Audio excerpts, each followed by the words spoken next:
Je dirais que parfois on traverse des moments où c'est pas évident sur le terrain, mais ce qui est cool, c'est qu'on peut quand même toujours compter les uns sur les autres, quoi. On a quand même une bonne équipe.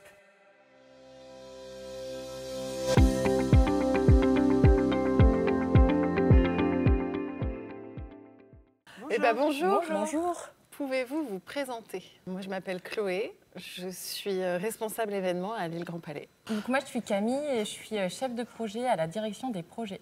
Moi, c'est Léa et je suis chef de projet exposant à la direction des projets également.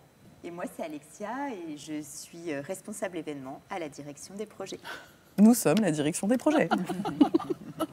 Donnez-nous 3 critères essentiels pour intégrer votre équipe. Aimer manger?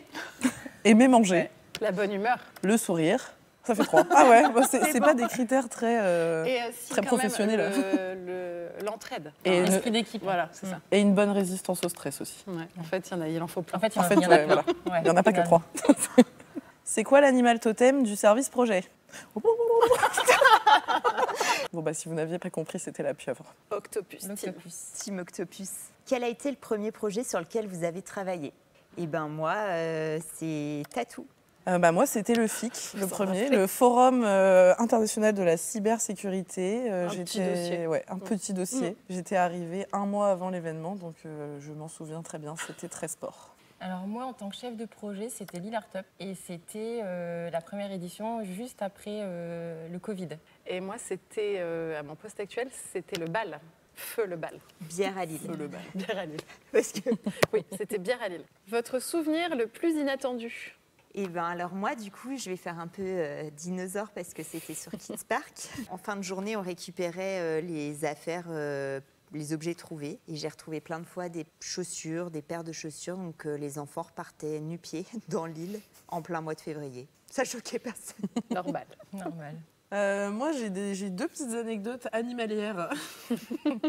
La première, c'était sur Art Up, vécue d'ailleurs par Camille. On avait un invité surprise, un petit pigeon, qui se baladait en fait pendant plusieurs jours d'ailleurs, dans la foire. Et du coup, on n'avait qu'une crainte, c'était qu'il fasse ses besoins sur un stand et donc potentiellement sur une œuvre. Donc voilà. Et alors la deuxième, c'était pendant un montage. Donc pendant les montages, la nuit, on laisse tout par terre, tout en état. Et nous avions eu la belle surprise en revenant le lendemain matin, de constater qu'un animal s'était introduit dans le hall, dans la nuit, et avait fait ses besoins, pour le coup cette fois, sur toutes nos belles signalétiques blanches qui n'étaient pas installées. Voilà.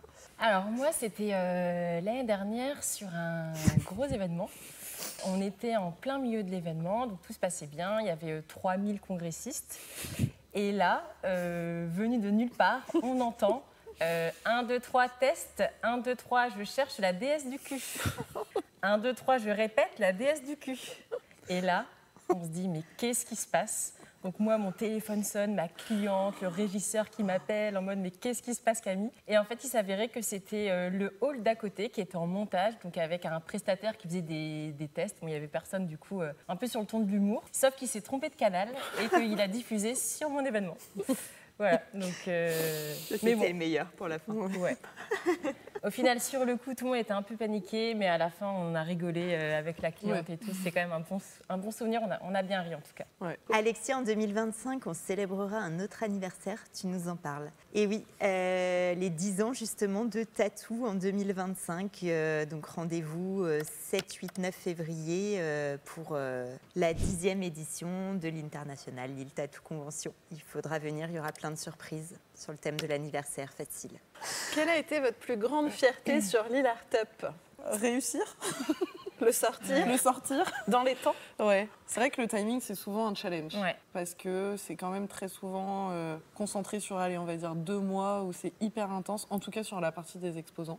J'arrive souvent à la fin, mais c'est vrai que c'est... la grande fierté, ouais, c'est de réussir. Et surtout, je trouve, et je pense que vous m'arrêterez, enfin, vous n'irez pas contre cet avis, c'est la fierté du mercredi soir au vernissage, quand tout retombe. Quand tout est, ouais. C'est très beau, On c'est voit la vrai. coupette. Ouais. Et qu'on voit la coupette, exactement. Moi, je dirais que c'était du coup en 2020, quand il y a eu du coup le Covid. On avait du coup arrêté le montage de Lille Art Up l'année d'avant. Ah en ouais, plein montage, c'était plein confinement. montage. Donc tout était monté, mais on n'a pas pu ouvrir.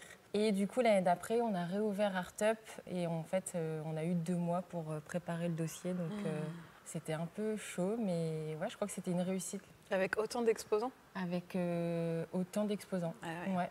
Donc, ouais, ça a été vraiment un challenge et je pense que c'est ma plus grande fierté. Ouais. Moi, j'en ai vécu qu'un seul. Donc, je dirais que ma plus grande fierté, c'est d'avoir réussi à intégrer cette équipe qui le fait depuis longtemps. Et d'ailleurs, heureusement que j'étais avec une équipe comme ça, parce que sinon, ça aurait été bien plus compliqué. C'est quoi votre record de pas sur le terrain?